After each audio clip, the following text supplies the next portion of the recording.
for those at home that can't see you and don't know who you are, did you want to maybe give us a sweet little introduction and let us know? Yeah, my name is Baxter Maiwald. I'm 21 years old, from Victoria, and at the moment I'm a trail builder and do some bike racing every now and then. And yeah. Yeah, sick. Are you born and bred Victorian? Yeah. I was born in Ferntree Gully and grown up in Emerald, so always been up in the hills. It's been nice. We're like, probably about 55 to an hour from the city, and then if you go any further out, it's just paddocks or bush. So we're in like a nice little sweet spot. Yeah, sick. Is it good riding out there? I'm not too familiar with that kind of area. If you know where you're going, it's pretty good, I think. We're getting a bunch of stuff legalized now, but there's like the Warburton project is set to launch at some point, and that's only about 40 minutes from home. So we've got Silver and Listerfield within like 15-20 minutes kind of thing. So there's like a bunch of trail riding, but there's some cool downhill stuff as well if you know where to look. There's a bit of an illegal scene or not so legal scene over there? Yeah, there's like I said, there's a bunch of stuff that has been illegal and it's now becoming legalized, but still, you know, as everywhere kind of thing, the best stuff is all illegal. Yeah, I think that's the way it goes for most places, man. Yeah, unless you got a bike park or something, then yeah. But it's getting there. Once Warburton kicks off, it'll be sweet. Yeah, for sure. It looks like a good little project up there. Yeah, I wouldn't call it little. It's gonna be. I think it's one of the biggest mountain bike projects in Australia. So yeah, right. They got however many $1 million of funding. And yeah, I think World Trail are going to be building it, so it should be sick. Yeah, sick. Yeah, it's gonna be rad. They're not letting too much out about it, so yeah, that'd be rad. And I'm not too sure on this one, but how old are you exactly? Just out of interest. 21. 21. I turned 21 in April. Yeah, right. Yeah. So how long have you been riding for then? I've been riding since, I started riding a dirt bike when I was 2.5. Yep. And so I've been riding my whole life pretty much. I didn't start riding mountain bikes until I was 12 or 13, I think, was when I started riding downhill. And then, but before that, I was always riding dirt bikes and like riding BMX and stuff, but never competitively, just for fun kind of thing. But we can we can dive into the whole timeline if you want, but yeah. I only ask because it seems like you've done a lot for a 21-year-old. You know what I mean? Yeah, I've had a bit of a crack, I think. Yeah, when I started racing downhill, sort of my parents they've never forced us or pushed us to do things. They've always kind of said like, we don't really care what you do, you just need to be doing something. And I played basketball for a few years when I was younger, and then I got onto like a representative team and kind of just realised through that the whole sort of scene wasn't for me. So I decided I wanted to get out of that, and then coincidentally I broke my wrist riding BMX, and I just pretty much sat at home on the computer watching like Coastal Crew videos on YouTube and discovered this whole world of like downhill.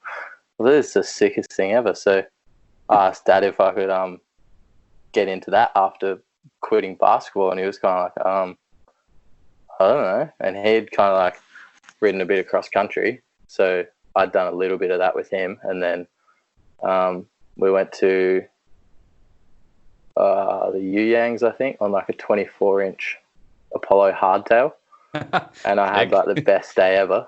And then we got like a little Iron Horse Sachem. It was like their free ride kind of bike.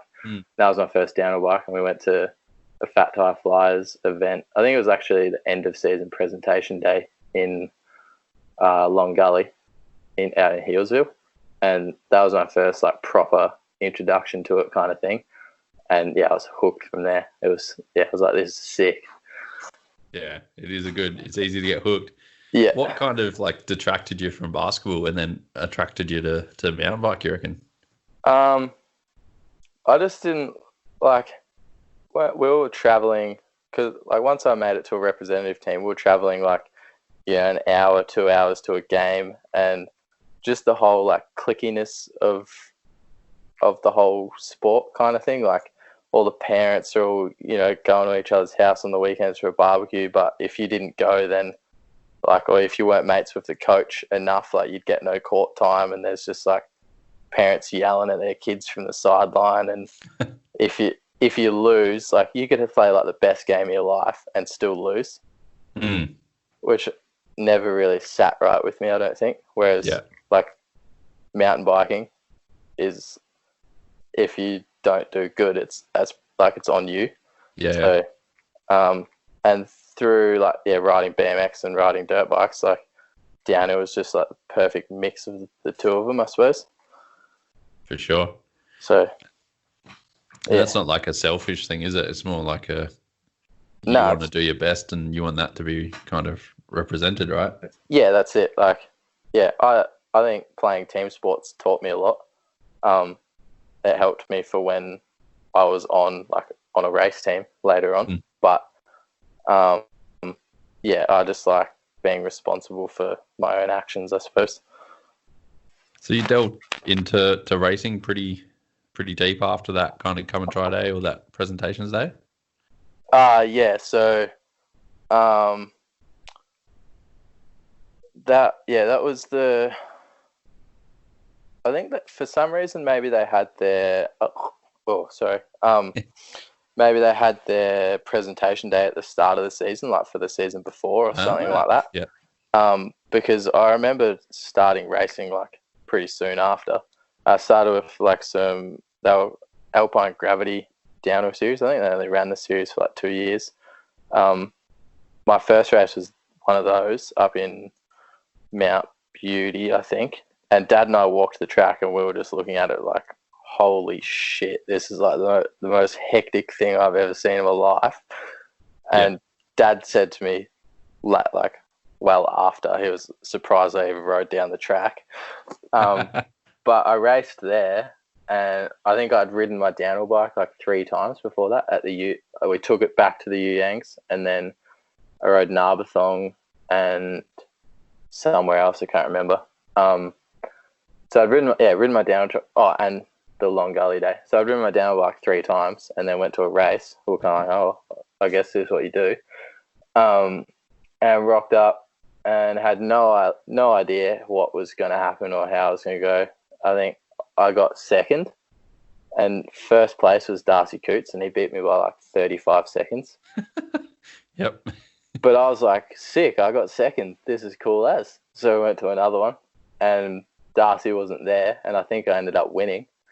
And then the last race of that series, I think Darcy was there again, and he beat me by maybe 20 seconds or something. It was quite a bit less.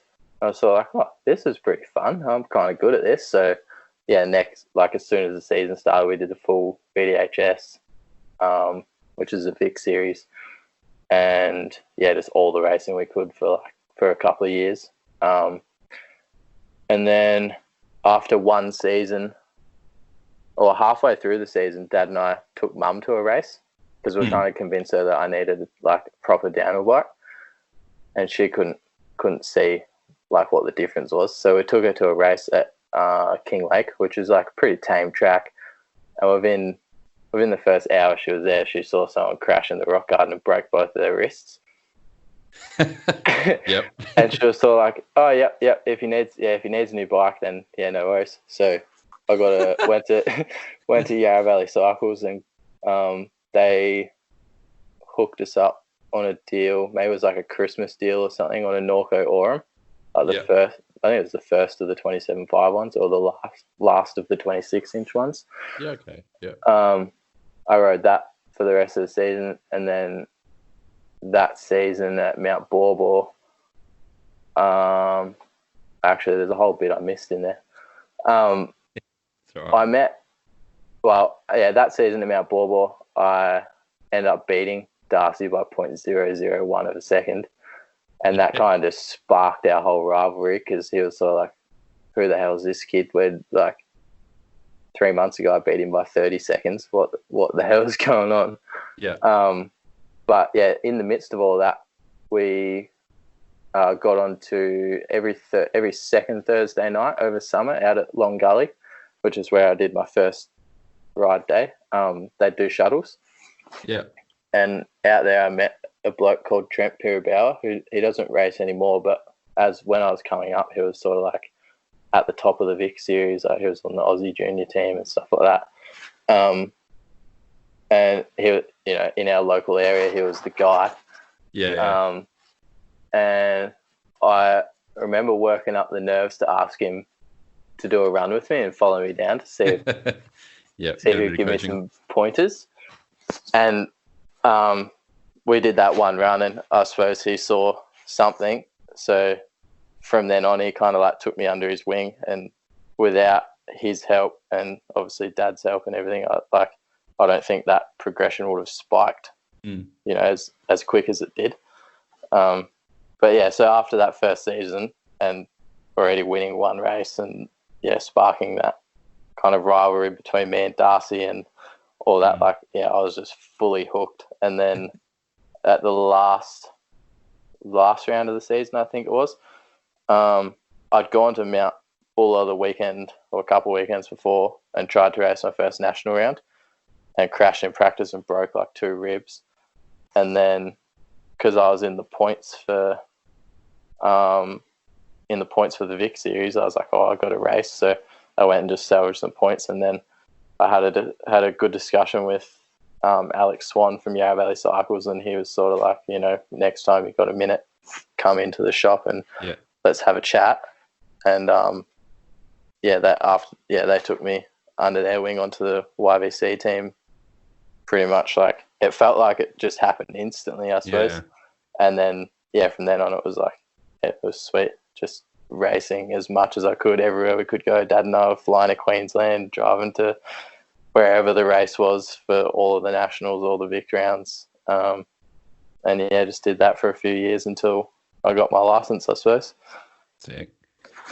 How important is like Yarra Valley Cycles for the kind of Victorian race series? They seem to pick up all the hot races and mount mechanics and everything over there. They seem like a massive store. If we didn't have the YVC shop, we probably wouldn't have a downhill scene in Victoria. Yeah, right. If there's a lot of shops now that are starting to, or have been over the years, like starting to stock a downhill bike here or there or whatever, but YVC have always been like the place to go if you're going to buy a downhill bike. All the guy, like Alex Swan raced for Australia like multiple times. He was, right up there in the national series. Ash used to be up there. Like the whole family's right into it, and they all have been gravity focused. So I suppose the whole shop's always kind of taken on a gravity focus, and they've just always stocked the stuff that you want, I suppose. Like they've had the downhill bikes, they've had like the good enduro bikes, all the cool helmets. Like they're just the place to go. So I think if we didn't have them, then people wouldn't be buying downhill bikes or wouldn't have as easy access to them, and they'd be nowhere near the scene that we've got now. Yeah, right. Definitely seem to come up in the podcast a fair bit, and I've seen them around a fair time, so definitely interesting. Yeah, and they were like one of the first shops to run like a proper downhill team, or that I know of at least. Like maybe before my time there are other shops doing it, but they've always kind of had, like they were the team to be on sort of thing. And you've gone from like this cliquey kind of mount basketball scene with like all these kind of groups and stuff, and you've come into downhill and you've had, Yarra Valley and Trent and those guys kind of take you under their wing. Yes. Has that kind of like solidified your love for the sport? Oh, fully, yeah. It was sick. Like you come over to downhill and all the parents like want to just have a chat. There's no, like if you ride a bike and you got a smile on your face, like everyone's your mate kind of thing. And I think straight away, like from coming from basketball and then coming into mountain biking, it was sort of like I just wanted to talk to everyone. Or just wanted to be mates with everyone because like everyone else wanted to be your mate sort of thing. So yeah, it's just a heaps better environment. And do you think like that attitude of wanting to talk to everyone and be a mate helped you kind of get supported? 100%. Like at the end of the day, as a sponsored athlete for any company, you're a marketing tool, and if you can market yourself and their brand well, then it's going to help you in the long run, kind of thing. Like, no, you could be the fastest guy on earth, but if you don't have good attitude, then people aren't going to want to help you. Yeah, 100%. And how stoked was your dad from, you know, you were driving around with basketball and stuff, and then you finally settled down in Victoria. Then now you want to race all the national series. How stoked was your dad to go traveling everywhere again? He was pumped. We were like, it made the traveling that we did for basketball look like nothing. But because he, like, the whole way that I got into bikes was that he used to race dirt bikes, like, from a young age. So obviously, as a toddler or whatever, I was like, I want to do what dad does. So he got me on a dirt bike straight away. And then, yeah, like, I've just grown up with bikes. So for me to be chasing a passion, I suppose, that was bike related, he was all for it. And he's the same, like, with my brother now, that he's racing dirt bikes. He's just anything that he can do to help, he'll do to help, sort of thing. So we're both very lucky to have him there. Yeah, so sick. That whole racer dad background thing is always pretty rad, isn't it? Yeah, for sure. And when we're starting out, he understood what was going on, sort of thing. It wasn't like, oh yeah, sweet, I'll get you a bike, off you go. Like, he could actually come on track walk or whatever, and until we got to a certain speed, and he couldn't kind of comprehend it. But like, when we were starting out, we'd go track walk, and Dad and I'd bounce lines off each other, or he'd just be out on track watching the other guys and, you know, just helping me, like I said, helping me with whatever he can do. So that was definitely played a big part in my whole introduction to the sport and that progression, I suppose. Yeah, that's so sick. And so you did a few of those national rounds and you ended up getting points for your license for international racing? Well, how did that kind of work? So I raced a couple of national seasons. They're all a bit of a blur, to be honest. But when I was my last year at the end of my first year in under 17s, the guys at Yarra Valley Cycles were kind of like, if you want to race World Cups when you're in juniors, like, you should go over to Europe next year. So my last year of under 17s, and just do like some IXS, like European races, and just get a feel for being overseas and riding your bike and that sort of thing. So at the same time that they offered me a ride on the team, they also offered me a job, and I started right there and then. Ash was like, so do you want to ride for the team? I was like, yep. And he goes, do you want a job? And so I looked at Dad. I was like, oh, yeah. And then he goes, cool, you start now.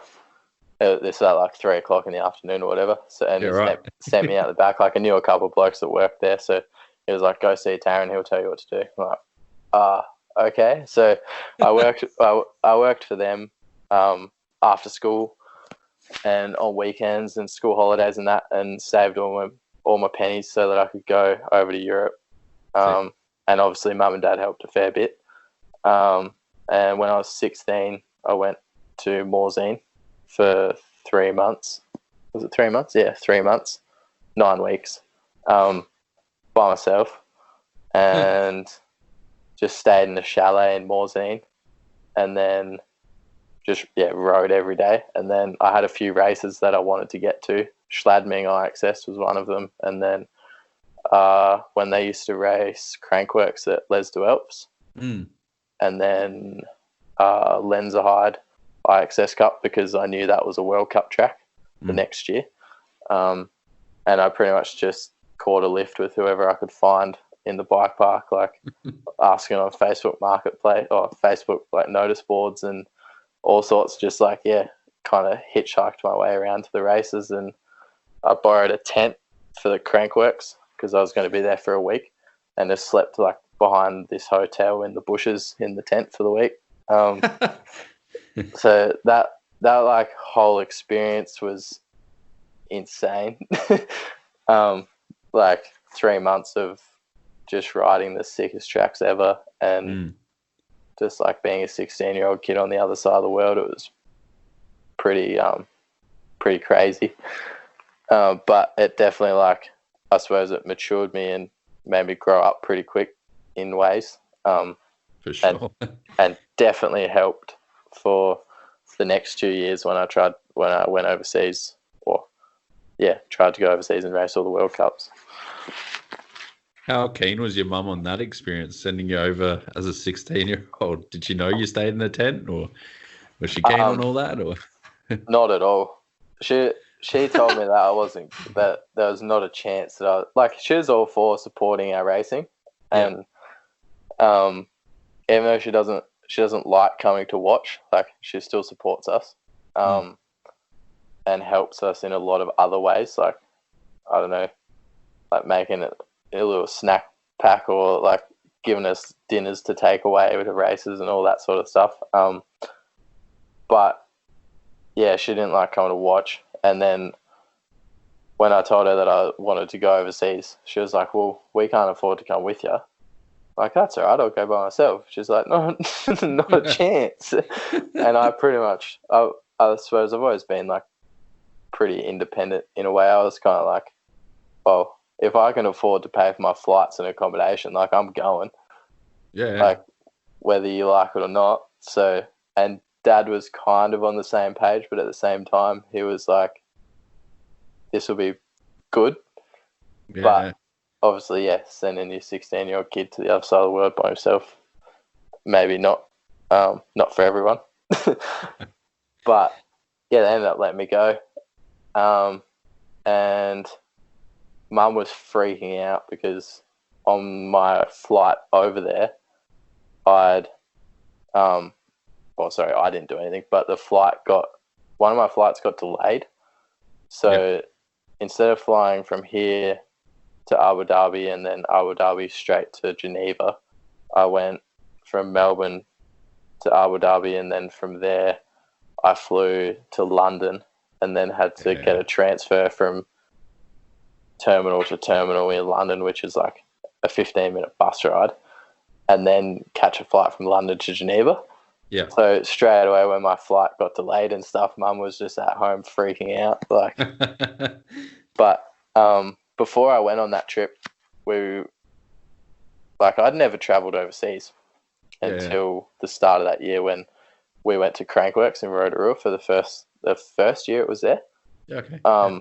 And Dad was kind of like, well, if you're going to go overseas racing by yourself, then we're going to go here as a family, make it a family holiday. But like through the airports and everything, they made me lead the way to just like kind of, I suppose, prove that I could do it. Yeah, cool. Which obviously I did. And yeah, we went and raced there, and that was an insane experience. I think I had like a massive crash in my race run in under 17s, so we weren't allowed to do any of the A lines. We had to do all of the B lines. Had a huge crash like right in the finish area, and I think I still got second or third. So I was sort of like, that like fired me up to go overseas racing. I was like, I'm going to go over there and kill it, which I didn't. But nonetheless, it was like, it was a good experience. Were you like nervous at all yourself? You sound pretty confident about it, or? I was like naive and 16, I suppose. I was like, oh yeah, what's the worst that's going to happen? So I don't think I was that nervous. And then I had heaps of people telling me like how homesick I was going to get and all this, but I was supposed to be there for 7 weeks, and at the 6.5 week mark, I was like, can I stay longer? So Mum and Dad came to the party eventually because I could get the guys who I was staying with at the chalet at MTB beds they were sick. They ended up like extending my room because it wasn't booked anyway. So I got that room extended for another 2 weeks for like, I can't remember exactly what the cost was, but it was basically nothing. So yeah, I ended up staying an extra 2 weeks, and then yeah, that was cool. It was a good trip. I remember that forever. Well, like you hear, Brendan's pretty vocal about it, Brendan Faircloth, but like Morzine, like Schladming, all that area seems to be like where everyone wants to race. Like, is it really that good? Is it super steep? Like, how hard was it for you to adapt? I was pretty lucky. The guys that I was staying with in the chalet, one of them, his name's Brandon. They're like not racers, but Brandon was one of those guys that I think maybe he just doesn't have a race head or something, but he's an insane bike rider, like so skilled. And he would just force me every time it rained to go out and ride like just the steep, rooty stuff. And at first I was like, you're insane. What's wrong with you? But he kind of like showed me how to do it. And then it was just like some of the funnest days I've ever had were just like pissing down rain, riding like the steepest, gnarliest, rooty stuff we could find. And I think just because that's kind of, well, it's changed a little bit. There's a bit more bike parky stuff in Morzine now, but directly from Morzine, like you've got Super Morzine on one side of the hill and La Plenty on the other. And like Super Morzine was not really that cool. There's like one good trail that had some berms on it. Yeah. Whereas on the other side, like up La Plenty, there's one trail pretty much down the hill, but everyone's just made like skid tracks off the side of it. Yeah, sick. So there's just like probably, 50 tracks on the hill, and they're all just steep, rooty, rutty, like just gnarly. And that was like the funnest stuff to ride there. Sick. So just riding that every day, I suppose, like I can't really remember what my first runs were like, but I feel like I adapted to it pretty quick. Yeah. And then Schladming is as good as everyone says it is. Actually, maybe it's maybe even better. Yeah, just that good. Yeah, when Schladming, after it's like rained for a day, and then you go out the next day when it's sunny, it's like the best thing you'll ever do on a bike, or the best thing I've ever experienced, at least. That's so good. I'm gonna have to make it over there one day.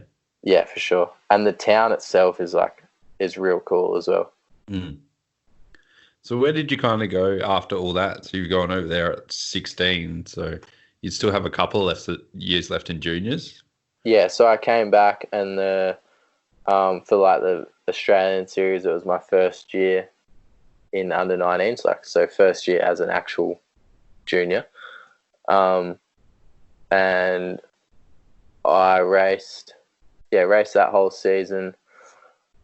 I can't exactly remember what my results were, but they were good enough to get me selected for the Aussie team.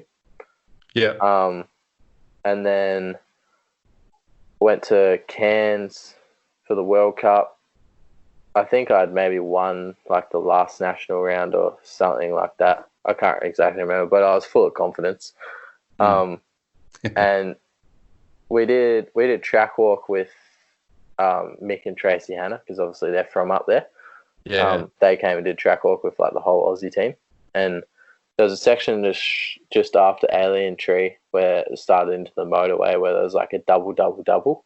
Yep. Like a rhythm section, but they were spaced really, really funny for how tall they were. And like I was like one of the only juniors that kind of stood there and looked, well, only one in our track walk anyway, that stood there and was kind of just like scratching my head thinking like, how the hell do you ride this thing? Everyone else just saw it as like a normal double, like no worries. But then Mick came over and he was like, it doesn't look like it works, does it? And we kind of had a brief discussion, or what I remember, of like that it didn't look like the spacing was right, or like for how much speed you had or something. Something just didn't look like it worked. And come practice, it proved that it didn't work, because there were 6 crashes in the junior field in like the first day of practice. One of those was Brage Vestvik from Norway. Yeah. He broke his back or dislocated his hip. Oof. Yep. Someone else did the other one. And then I crashed there as well and knocked myself out for 7 minutes. Shit. And that led to a whole, big head injury thing. So I was very lucky that Brage had crashed right before me and all of the paramedics were there basically tending to him. And the way that, obviously I don't remember any of this, but the way that the paramedic explained it to Dad was I pretty much slid to a stop into his arms kind of thing. So best scenario possible for worst case scenario. And I think I was knocked out for 7 minutes. They woke me up with an adrenaline shot on the side of the track. And then I had a reaction to that. So I had a seizure because of the adrenaline shots. And they put me back to sleep and then took me to hospital and put me in an induced coma for 24 hours. And along with that, I broke a couple of ribs and completely shattered my wrist. So that everyone thought that was, I suppose, the end of my riding career. But anyway, that was at least the vibes that I got from people. And I owe Mum a holiday out of it as well. I still owe her one. Her trip to Cairns for the World Cup was, she flew up later. She flew up on the first day of practice. So Dad picked her up from the airport and took her straight to hospital. And she spent 2 weeks in hospital with me. I think you owe her a couple of holidays by now. I probably owe her a few. So she, spent the whole 2 weeks up there with me until they would let me fly home. And then it was, but the whole time I was in hospital, as soon as I knew what was going on, I was focused on getting better so that I could go race the rest of the World Cup season. Because I'd planned to travel in a van with Remy and his dad and do the full season. And I kind of worked out that I reckon I would be good to go by Lenzerheide, which means I'd only miss 2 races. So I was just flat out after that trying to get better.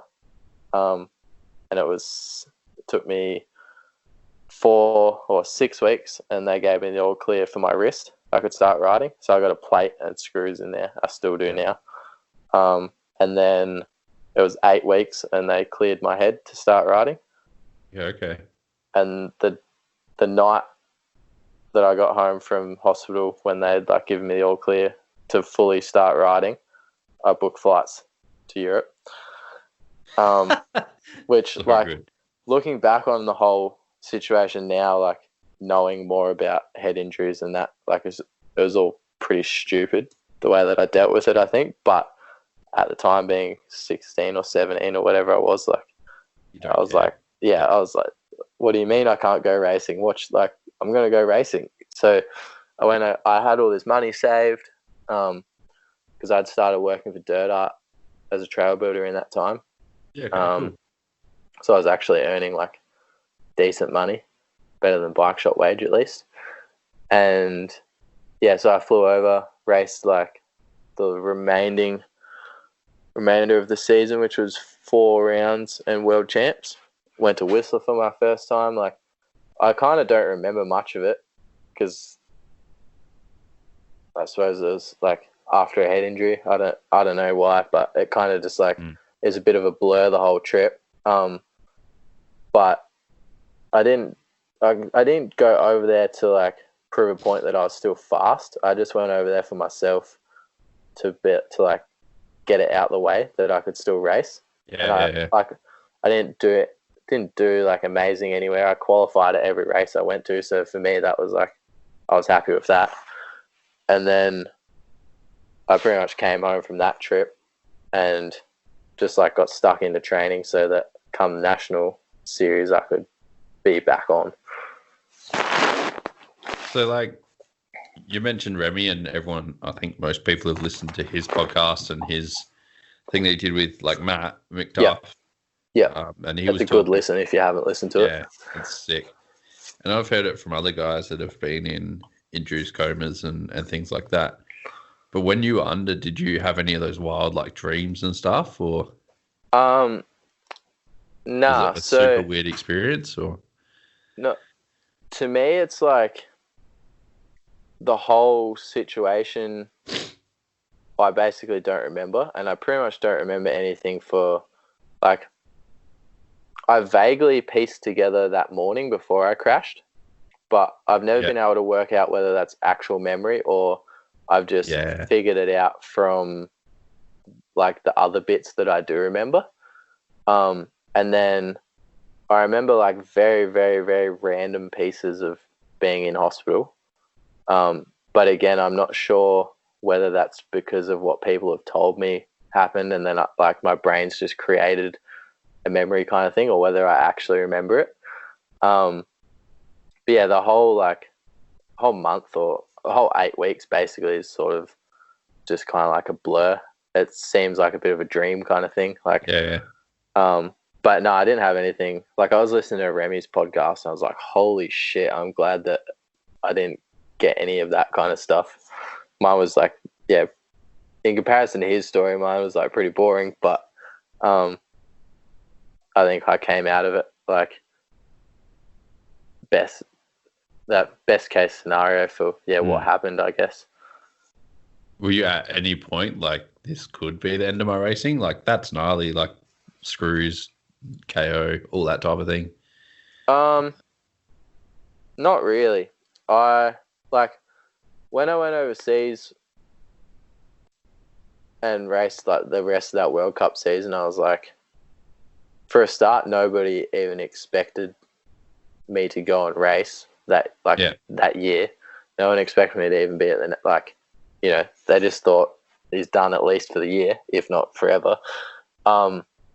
So as soon as I like figured out that I could ride, and we went on a trip. Like my first ride was a Aussie team training camp. Yeah, okay. And I went and rode there, and I was like, I actually feel like pretty normal on the bike. It was more like I just had to get my brain used to going fast. Like I didn't forget how to ride, obviously. And then, when I like managed to qualify at all the World Cups I went to, I was kind of like, oh, I guess like I could feel that I wasn't strong and my wrist wasn't strong and I couldn't hold on. But I remember at Val de Sol for World Champs, they had a split, which was like a split point, which was pretty much in the dead center of the track. Yeah, okay, yep. And I was like, I know that I'm not strong enough or fit enough to race the whole track, but I'm just going to like race as fast as I can to that split point. And then from there, like, I just want to make it to the bottom without crashing, basically. And I think like I was 15th at the first split. And then by the time I got to the bottom, I was like 53rd or something. But that to me was enough to be like, you know, like even though I'm not prepared, like I've still got the speed, I can still do it. That's a tough track. That looks so gnarly. Yeah, it's, as you can imagine, it's way gnarlier in person as well. Yeah. If it looks steep on camera, then I definitely don't want to ride it. That's my theory. Yeah. Yeah. And was like the next year after that, was that your, I guess, final year at World Cups? Yeah, so after I came back from that trip, like I said before, I just went flat out, like just riding and trying to get strong. I was working up in Thredbo, so that kind of helped. Like I could ride the chairlift and ride like a proper track every weekend. And one of my good mates who I've met through racing, Riley Horseman, his mum was a personal trainer, and they live in Jindabyne. So she was like training me in the gym, as well as riding. And then from the Aussie team, I had a full training program, which I loosely was sticking to. But like from never training before, like any training was better than nothing, I suppose. And then that whole season pretty much went like as good as it possibly could have for me. And I think that I probably surprised a few people. Yeah, okay. that had sort of written me off or whatever. Yeah. But more than anything, I was like, did it, I suppose, for myself to be like, yeah, this hasn't stopped me or put a halt to me, and it kind of had a point to prove within myself. And yeah, so that season was like I said, as good as it could have gone. And then I was kind of like, well, I suppose it's my last season as a junior. Like, I better make it count. I don't get this opportunity again. Yeah, exactly. Yeah. It's pretty crazy how in our sport, like, you can work so hard to get to where you are and train hard and ride hard and everything. But as soon as you like have a big off or you have like a half shitty result, people write you off so quickly, especially on the net. Like, it's just... For sure. Well, I think the first national round that year was actually not, can't have been the first one. Whatever one it was, I was in Queenstown. Me and Jack O'Hare had done a job over there, down in Invercargill, which is a place I wouldn't recommend you go. It's the most southern point, second most southern point in the world, apart from somewhere in South America or something like that, obviously. As close as you can get to Antarctica, basically. And after that, we had the opportunity to go to Queenstown for a month, which was sick. But during that time in Queenstown was the Awaba. Awaba National Round. It must have been the first one, because it was the first race that Troy did on Canyon. Yeah, it's usually the first one, isn't it? Yeah, I reckon it it would have been. Yeah. And then I was kind of like, oh, well, I suppose like I'll just miss that one. But then because it was Troy's first race on Canyon, Daryl was sort of like, well, we really want you there. I was like, I kind of can't afford to fly over because I've already paid for all of this stuff. Yeah. So he was like, all right, well, I'll pay for your flights to come over for it. I was like, well, if you're paying for, like, I kind of thought in my head, I was like, if you're paying for my flights, you must really, really, really want me there. So I went there and it was hot as heck. And I kind of just, I'd come from Queenstown where it was like really nice weather, come to Awaba where the track was like, it was the first time I've ridden there. And after riding a bike park, like the track was just super awkward and and it was hot and like, I just kind of wasn't in the right mindset, and I think I got like fourth or something. But I knew in my head I was like, I could do better than that. So then, after like once I got back from Queenstown, like when I went back to Queenstown, I was sort of like just on a mission. I was just riding like the gnarliest shit I could find, lap after lap after lap after lap, like doing like 15 laps a day of like World Cup into. I think the lap was World Cup into Grundy, into Fundy, into something else. Can't remember what it was, but it was like the gnarliest way down the hill. And me and Jacko and a couple other boys were just racing it every day pretty much. And then when I got back from that, pretty much the next weekend was Thredbo. And I'd never done well at Thredbo. Even though I lived there for a bit, I'd just never done well there. But yeah, I went there and I won that one, and I was like, all right, we can do this, we're on. So, and then from there it was just like momentum just carried me through the whole season, I suppose. And how long have you been on Canyon for then? So you were on... So I was on YVC on the Giant team when I crashed in Cairns. And at National Champs, National Champs that year, which only must have been a couple of weeks before or whatever, I met Daryl for the first time. And then he was up in Cairns, so I guess I'd spoken to him whilst I was there. I don't remember, but then whilst I was in hospital, I was emailing him back and forth. Which I read through some of my old emails a while ago. I was looking for something and I came across those ones and I was like, I'm so lucky that he knew that I was in hospital with a head injury. Otherwise, he would just be like, who is this illiterate little kid trying to get free bikes out of me? Like, none of the emails made any sense. But yeah, I suppose because he knew the situation, like, he dealt with it. And then basically, as soon as I was able to ride again, or whilst I was in that recovery phase, was when we kind of like signed off and everything, and I got my bikes. And then when I went over to do that partial World Cup series with Remy, I was on Canyon. So it's 2017, I think. It's been 3 years. Yeah, right. Yeah. And was that like a pretty big turning point for you, or? I guess so.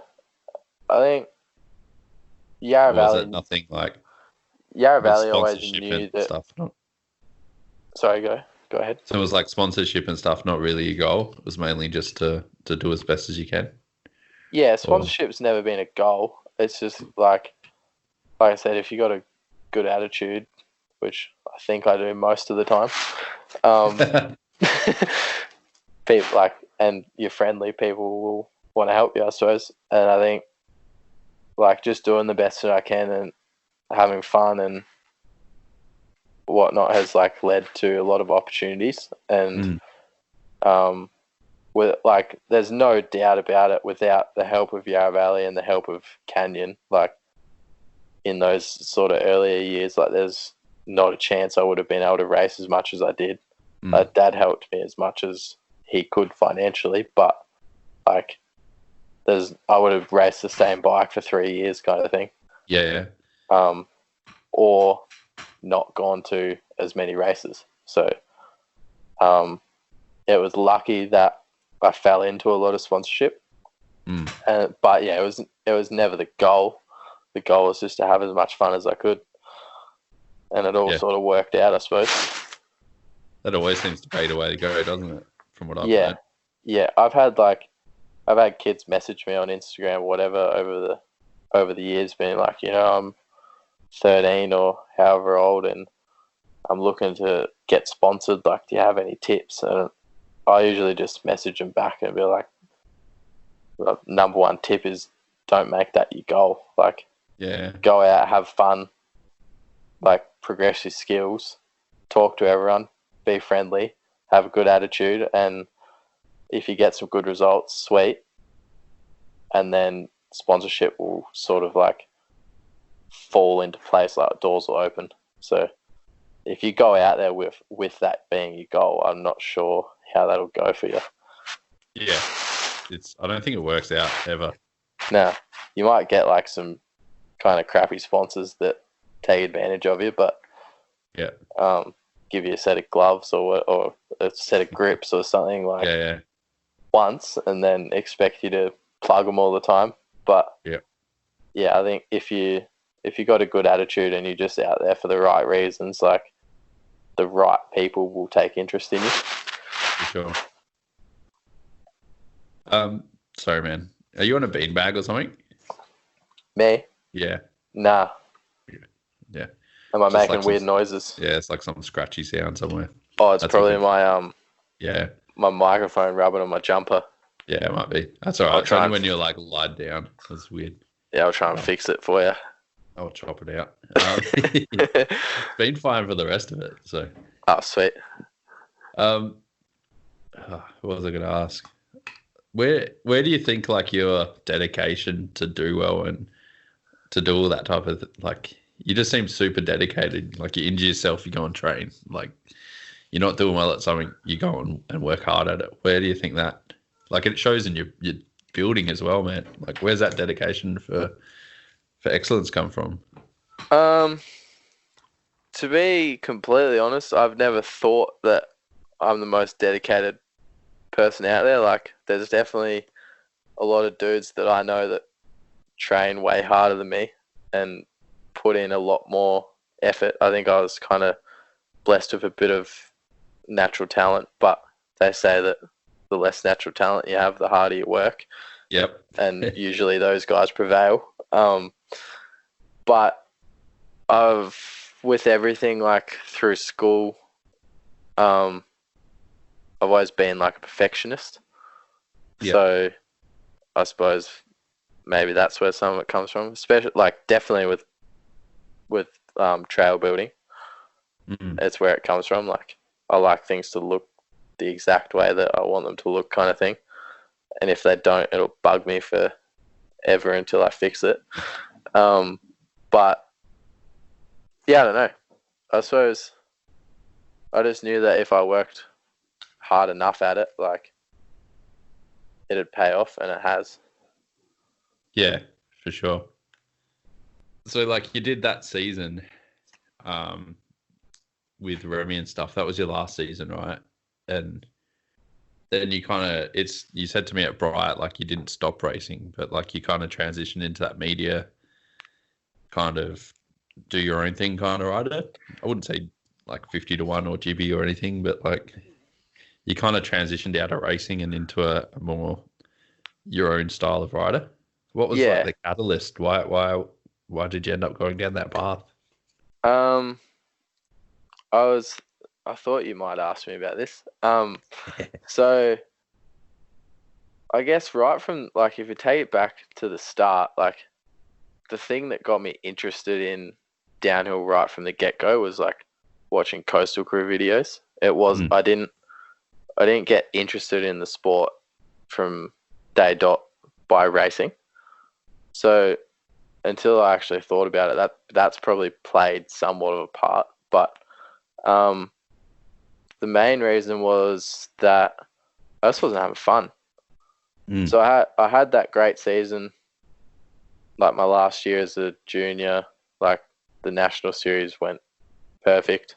And then I went overseas and did a full World Cup season, traveling in a van with my mate Triffin, who still works at Yarra Valley Cycles, and another mate, Jack O'Hare, who I was working with trail building. Yeah. And we got a van and did the full World Cup season. We raced Crankworks in Innsbruck, and we did Schladming IXS as well. Yeah, okay. And pretty much when I got back from that season, I'd like had some okay results, but I never managed to crack the top 10. Except for I got some redemption at Schladming IXS, and I ended up winning that, which I was freaking pumped on. That was definitely a standout of the whole trip results wise. But I pretty much got back from the trip, and I was sort of like, I didn't really have any fun at any of the races, but I had the best time ever in between every race. And in between all the races, we were just like filming clips, and I ended up putting together, like, I've always loved editing videos, and I did like photography and stuff in school. I've always loved like the whole media production side of it. And with all the clips that we filmed from that trip, like, I put together like a bit of a video, and I suppose I just realized that I was having more fun doing all the stuff not racing, and I didn't really have any fun at the races. And Dad's always instilled in me that if you're not having fun doing something, then do something else. Yeah. So I was sort of like, well, if I'm not enjoying racing, like, then I'll just ride my bike and see where it goes. But I think I eventually figured out that the biggest reason I wasn't enjoying the races was that I didn't like spending heaps of money to go to like a shit track or a shit location and do 6 runs. Because at the end of the day, when you go to a race, you don't actually ride your bike much. Whereas I was like, well, or I could just go for a weekend with some mates and go ride like a real sick track and do 25 or 30 runs, and it would cost me basically nothing. So I was like, I'll just race the races that are at cool tracks and just have fun with it. And I think my results definitely dropped off immediately after that for every race that I did when I came back to Australia. But now that I've had like a solid bit of time kind of off and figuring out like what I want to do, then obviously when I went back to Bright, I was like, if I'm gonna spend the money to go to a race, I may as well have a freaking crack. So well, yeah, it seemed like that would have been like 2018, right, where you kind of stopped. yeah, so yeah, it was Kind of like 2018. just disappeared off the map. Yeah. So, but to me, it felt funny because like every time, like that was kind of the point where the national series started declining as well. Yeah. So there might have only been like, I think there was 4 Vic rounds and something stupid like 3 national rounds that year. Yeah, it makes sense. Yeah. And I was at Cannonball. Yep. And I also went to 2 of the Vic rounds and maybe 1 of the nationals. So I did 4 races out of 7. Yeah. So it's like more than half of the racing. But every single time I went to a race, someone would be like, "Oh, Baxter, mate, it's great to see you back at the races." Like, what races have you been at? Like, I've been at nearly all of them. It's just because I wasn't there every time, and when I was there, I was there with the wrong. I think like maybe not the wrong mindset, but I was just there like kind of taking the piss, I guess. And so like I wasn't on the podium, or if I was like 5th, so I was on the pretend podium. And I just wasn't really doing anything. Yep. So yeah, people would like, even though I was at some of the races, people didn't even realize I was there. Yeah, and right. which like I don't care. Like if I was still I was having heaps of fun. Yeah. But I suppose after I broke my ankle and had 3 months to reflect, then by the time I came back to a race at Bright, I was like actually keen to be there because of the race, not just because of the atmosphere, I guess. Yeah. That was a sick weekend too. But it seemed like in 2019, there's a few big things. Like you're on the cover of Revo, which I think you've got up on the wall there. Yeah. And like there's a few media projects, and there was a few articles you wrote as well. Like it all seemed like you were kind of finding your vibe again.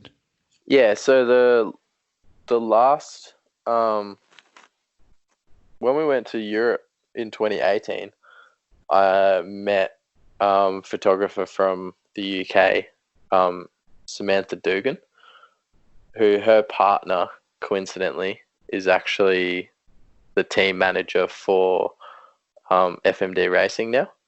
Yeah, okay. So I met him at Crankworks at the start of the year, which was like small world kind of thing. But anyway, I shot a bunch of photos with her, and that like really sparked the holy shit, like I want to do more of this. I'd shot a video with Ryan whilst I was on, or like RF Photographics, whilst I was on the Yarra Valley team. Yep. And like I was like, this is sick, like this is real fun, but I didn't really sort of think too much more of it. And then when I did that shoot with Sam in Morzine, I was like, this is like insane. And she ended up getting it published as an article in Sender magazine, which is like sick. a UK, for those that don't know, it's like a UK magazine. And it's sort of like the guy who runs it just tells stories of people that you wouldn't normally hear about. Yeah, so, cool. Which I suppose is how I got in there. But yeah, we ended up having like a 6-page spread with like some real sick photos. Sam and I wrote a bunch of words for it, and I was like, this is real sick. I want to do more of this. And then when I was in Medina, like we had the opportunity with Ryan to shoot a video, which we're both like still real stoked on. And then whilst we're doing that, like always trying to shoot photos, and then JT wanted to run that photo and I was like, all right, maybe this is like an avenue that I should be pursuing. Yeah. So for sure that was like it was always something, like I said right from the start, it was always something I was interested in. But I suppose those like few events kind of like showed me that there was an avenue to sort of go down. And with like your BMX background, trail building and everything, that all kind of tied it all together, right? With your photography in high school and your kind of love for that thing. Yeah, for sure. For sure. And I've got cameras, like I shoot some photos. I don't think they're the best photos ever, but like it's fun. And I think one thing that I got out of like shooting with Samantha and Morzine was she's shot with like some pretty high profile riders, obviously. But she still to this day says that I'm like one of the best riders she's ever shot with, just because I actually do shoot photos myself and that sort of thing. Like I can see it from both perspectives instead of me being like, oh yeah, this feature rides cool, but it might not shoot. Like it might not look good on camera, and vice versa. So like working with photographers and I'm sure if you ask Ryan, like he'll say that I'm a piece of shit and he hates working with me. But like, like I said, I can kind of see it from both sides. So it allows me to actually work with the photographer instead of just standing there being like, what do you want me to do? So I think that's helped me a lot with getting the content that both of us are chasing. For sure. And that front cover photo is by far one of the best from the last year. No, it was 2018. Yeah. Thanks, man. You're making me blush. No, I remember seeing that come out. It was sick. I was stoked on it. I was surprised that he wanted to run it because none of the other covers that I've seen have ever been anything like that one. But I suppose maybe that's part of the reason. But probably wanted to run it knowing JT. Yeah. Yeah. But then I'd shot photos. I think it was with Ryan before that we'd sent to him, like, and we'd thought they'd look sick on the cover, but he'd kind of said to us that with the covers, he's got to keep them relatable for the people buying magazine. Like they can't just be like the most insane photo ever. Yeah. So that sort of like, again, I don't know, I think that photo's sick. I kind of thought that he wouldn't run it because of that reason. Like it's not really relatable, but I guess he liked it enough that he ran it. That's the hard thing from the magazine point of view, is making it relatable, and not all of us can bust a toboggan over like a 60-foot gap. Oh, it's not 60 foot. It was a tiny jump. Was it? Yeah, Ryan shot it with a fisheye, so it made it look way cooler than it actually was. And we shot that photo like 4 times because Ryan didn't like the light. But I'm glad we pushed back up there and shot it. So because I look back on the other photos because I've got all of the copies. Yeah. And I look at the first photo we shot, and like the one that ended up on the cover is so much better. Yeah. So no, that was cool. Like, and working with Ryan is good as well because he's very blunt when like our working relationship is like quite to the point. Yeah. If I do something and he doesn't think it looks good, he'll just be like, "That looked shit. Go do it again." And like, which is kind of what you want sometimes. Pretty much, yeah, definitely. Because otherwise, you just end up with a video and then you watch it back and you're like, "Oh man, I look shit in that." Like, just doing all like kooky weird shit. But I think that's filming has helped me become a better writer as well, because it's definitely like helped develop my style.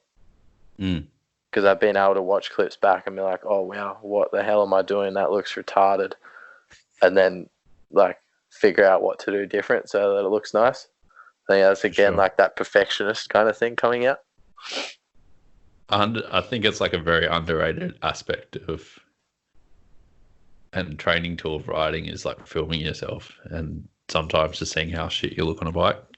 Yeah, definitely. If you can't, like, sometimes something feels so sick, but then you watch it back on video and you're like, oh, yuck. Like, You It's think like you're about 95% of the time for me, but yeah. oh, come on. You think you're nearly bar dragging, and then you like look at a photo of it and you're like, oh, got another meter and a half to go. So yeah, I think that's definitely helped me a lot over the years, and like I just enjoy getting cool clips and photos, and like photos are cool as well because you can kind of cheat the system a bit. Like you can ride a feature really, really, really slowly, or like in a really weird way so that it looks cool on camera, which is like the whole, like you can get really creative with how you're riding things. It doesn't just have to be like the fastest line. Yeah, and you don't have to ride fast sometimes either. You just got to look fast for that 1/1000th of a second. Yeah, and it's heaps easier because you don't have to push back up as far. Like you don't have to get as much of a run up so that you're going fast, and like yeah, I enjoy it. It's a good time. Yeah, you got a dog barking in the background. Yeah, man. Uber Eats just rocked up. Oh, sick! What'd you get? No idea. Oh. Sorry, man. Dog's always barking. What dog have you got? I got a border collie and a retriever. So. Oh, nice. How old are they? Collie is 7 or 8, and then the retriever's like 5 or 6. Yeah. Oh, they're both mature.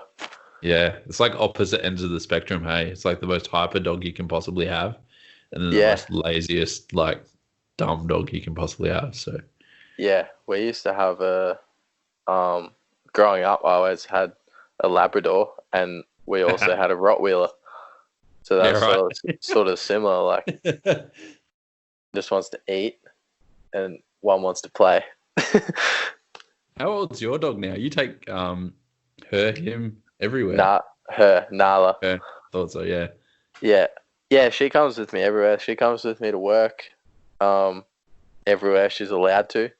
At the moment where we're working, she can't come because we're on Parks land. But I've been pretty lucky that since I started with Trailscapes, they've allowed me to pretty much take her everywhere that I can. So they get dog friendly accommodation for us and everything. Sick. So it's sick. Yeah, she's cool. And how long you been with trail building and doing that thing professionally now? And what kind of attracts you to that aspect of riding? And anyone that doesn't follow you on Instagram should, because your backyard trails are ridiculous. Yeah, thanks for that. We'll get into those in a minute. I've been trail building forever. Like growing up riding BMX, I'd always build little jumps and shit in the backyard. The first time I actually broke my wrist. Actually, no, it was the second time I broke my wrist. Once I had a downhill bike, I tried to build like the sketchiest jump ever in our backyard. It was probably like 30 foot, but the lip was only about 3 foot tall. It was like, sick. Had like the shittest run in, and I think I just nose cased it and just like put my hands out and just broke my wrist. But yeah, I've just always built jumps and like always try to build like little corner tracks or whatever. And then when it came to like work experience time at school, I didn't really know what I wanted to do. And then Jai, actually, who I'd met through our local club, he used to do a lot of the trail building out at Long Gully. Long Gully in Healesville, which I've mentioned a few times, is like really the roots of it all, like roots of all of my downhill. Like, I learnt so much out there and met so many people. But yeah, I met Jai out there one time and got riding with him and talking to him, and then found out that he was a trail builder, which I didn't even know was an actual job. Especially when he's the guy you base it on. So yeah. Guy, but... yeah, I was 16 and he was like, yeah, I build mountain bike tracks for a job. I was like, bullshit, no you don't. You just pull my leg. But yeah, when it comes to work experience, like I suppose the timing just worked out, and they had a job that was like 45 minutes from home. Sick. In Langwarrin, just building a pump track. and that was with Dirt Art, and they needed a hand, like an extra hand anyway, and Jai kind of knew that I at least knew what I was looking at. So I ended up doing like 2 weeks of work experience with them out there, and then I went back to school, and Jai needed an extra hand, just like redoing some stuff after some, like the project had been finished, and then I think maybe some kids got in there and like started writing it, or like some hectic rains came down. Whatever it was, they needed like an extra week and a half worth of work. So he was like, "Do you want to come and like just lend a hand, and we'll actually pay you properly this time," sort of thing. I was like, "All right, sweet." So I convinced Mum to let me take another 2 weeks off school. I went and did that, and I was like, "This is pretty cool. Like I could do this." And then, I kind of just stayed in contact with Liam, who was the sort of project manager at the time. Yeah. Oh, not Liam. Sorry, Luke. Liam's the current guy. Stay in contact with Luke, and then I went up to Cannonball Festival a week early that year, which was only like maybe a month or two after I'd helped out. And the guys in the bike shop, I went up with Remy, and the guys in the bike shop like obviously knew about Remy's like backyard pump track that he used to have. And I was just there with him, I suppose. So they kind of like, "Oh, can you go have a look at the pump track? Like it looks like a bit of a shambles. Maybe like go give him a hand or something." So I just basically volunteered my time for 3 days, just helping Jai and the crew with the pump track, just like slapping berms. Sick.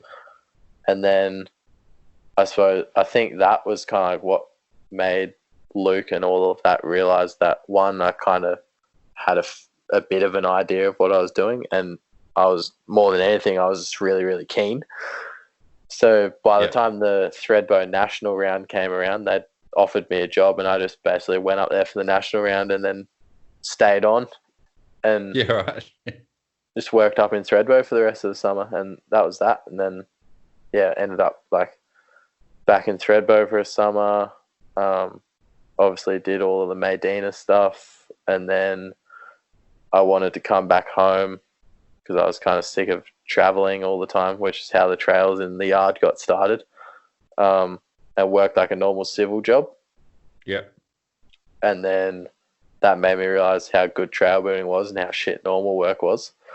So I heard that that Trailscapes had a project in Victoria, and I hit up Gary, and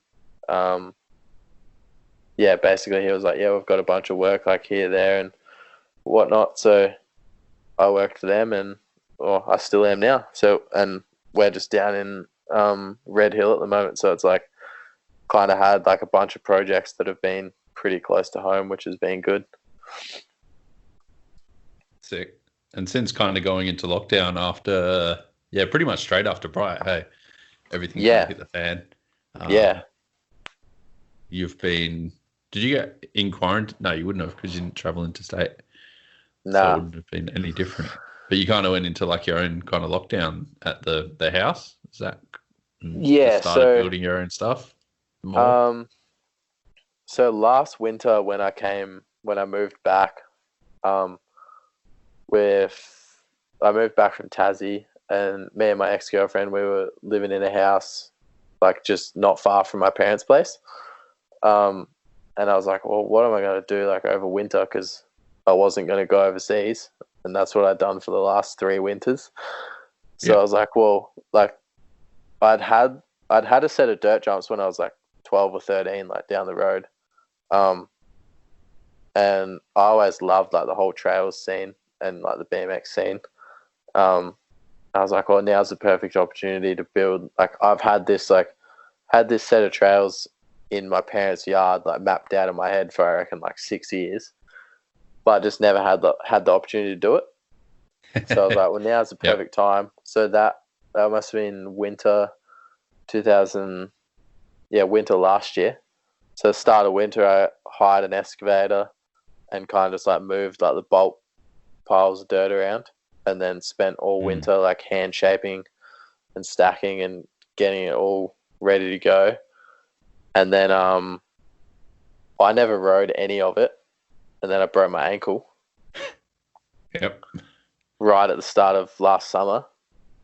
So I sort of said to all my mates that ride BMX, I was like, all you need to do is build a roll in and build like 2 rollers and 1 like small jump just at the start, and then you can ride them as much as you want. So they did that and started riding, which I'm not sure if that helped me or made me or not, but I watched them ride all summer, and then literally as soon as I could, like I couldn't go back to work because I hadn't had doctor's clearance, but I could walk enough that I could dig.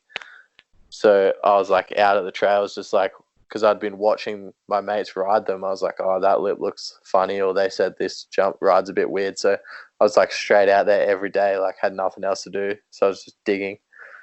And then, we get to lockdown, or not lockdown, but I got back from Bright, did like a week and a half work, and we were supposed to go to Adelaide.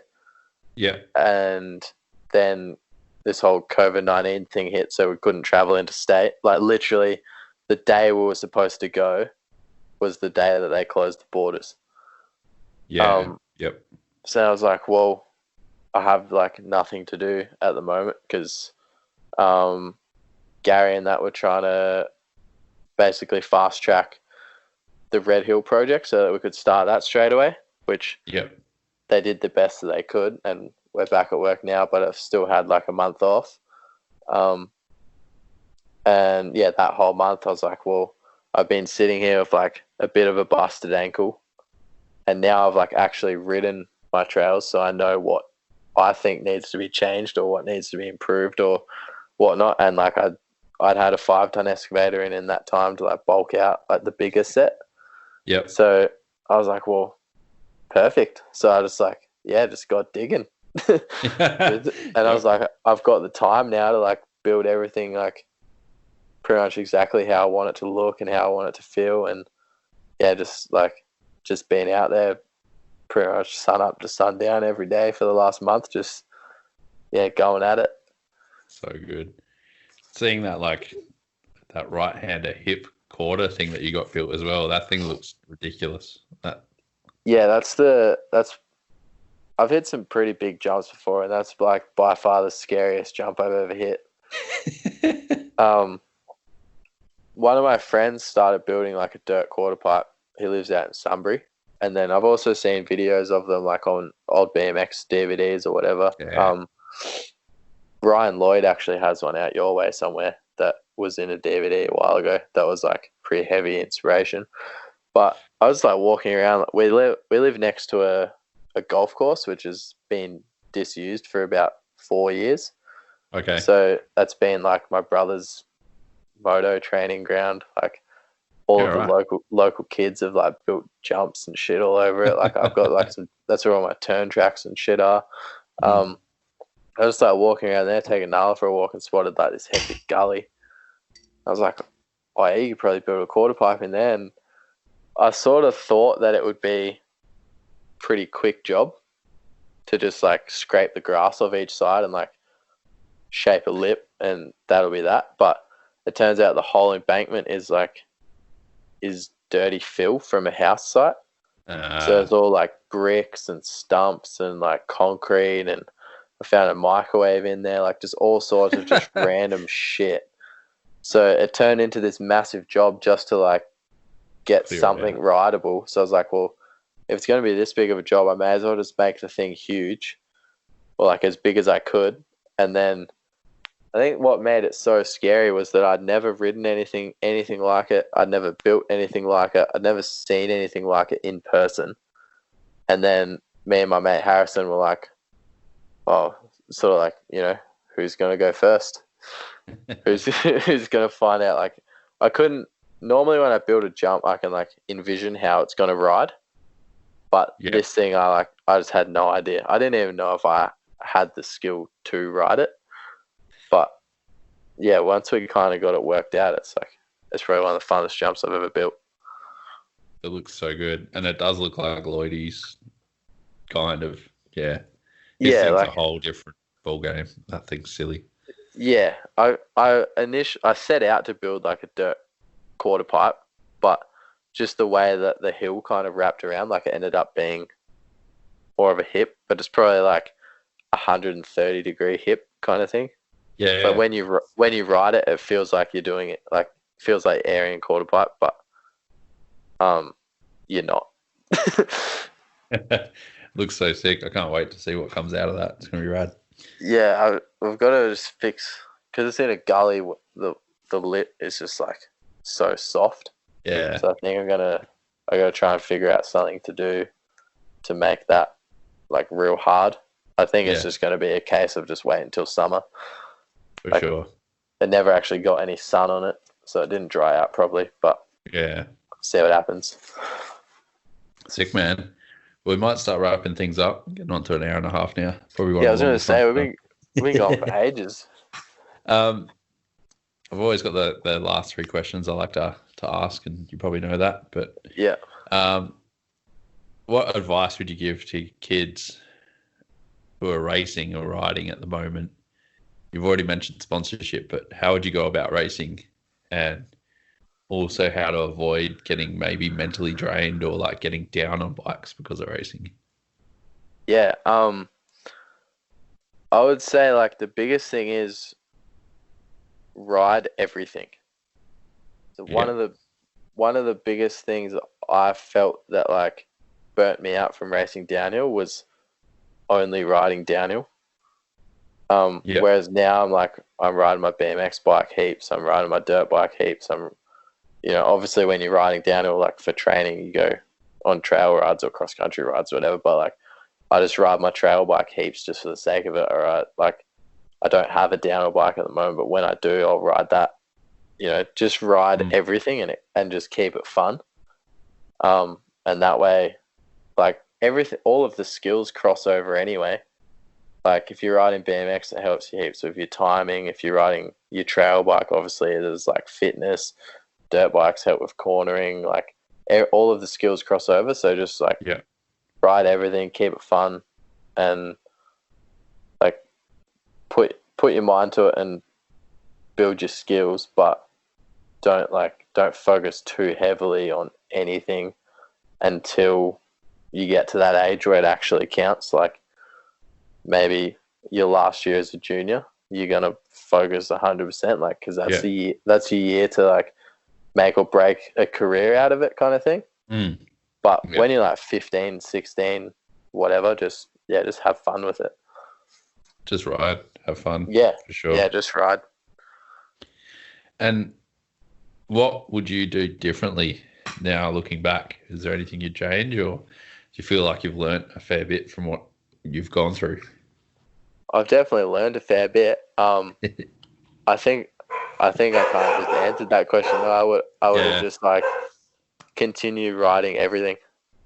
Yeah. Because I think that would have kept it more fun and not got me so burnt out. For sure. Instead of just focusing on that race dream.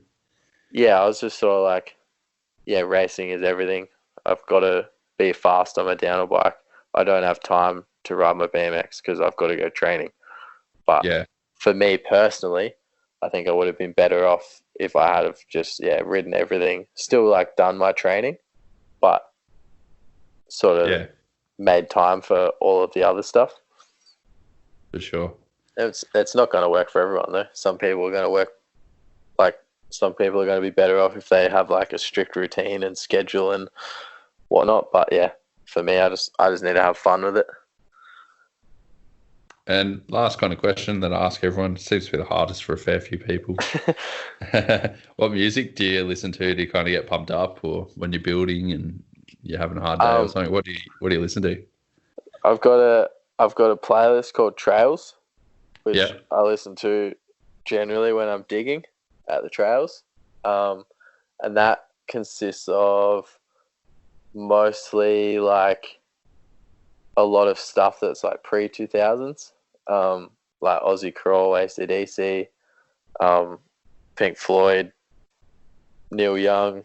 There's just all sorts of like older rock and roll kind of stuff.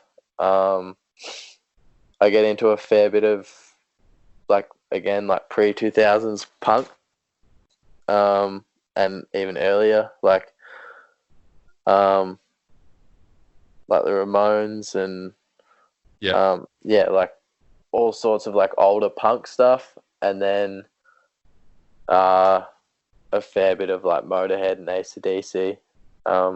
If there's a song that gets me pumped up, myself and Ben, my friend from work, if there's ever a time when something gnarly needs to be sent or someone needs a bit of extra motivation, you just play Fast and Loose by Motorhead, and we just have exchanged that look, and it's time to go for it. I wonder how many injuries that song's caused, hey? Yeah, I'm pretty sure I was probably playing when I broke my ankle, but I also think it was probably playing on the way up to do my race run at Bright. So, and what a hectic run! If anyone wants to know about that, they can check out that vid we did. But yeah, that was so good. That was probably like, I think that was one of the best race runs I've ever done. Full stop. Yeah, right. In terms of like actually riding as fast as I possibly could have and coming out the other end of it alive. I think like a lot of other times I've sort of been a bit more on the reserve side, whereas there I was like, I don't know. I think coming off a broken ankle was probably like the best thing that ever happened. I was like, if I can survive that and get back to riding, then what's the worst going to happen? Yeah, what a note to end on. yeah. Easy, if you man. Want to get faster, just hurt yourself and then. Sick. Yeah. Oh man, that's the best piece of advice we've ever received. Yeah, no, thank you, man. It's been a pleasure. Followed you throughout like your career and stuff, and it's been sick to talk and pleasure to meet you in Bright. And so happy we got to do this, man.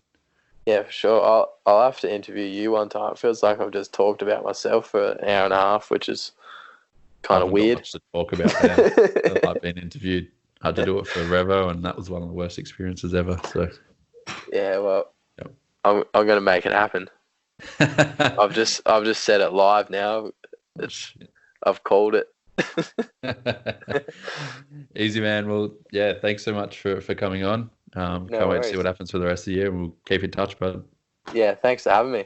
Cheers, man. Hopefully see you soon. Cheers, man. See you later. See ya. Bye.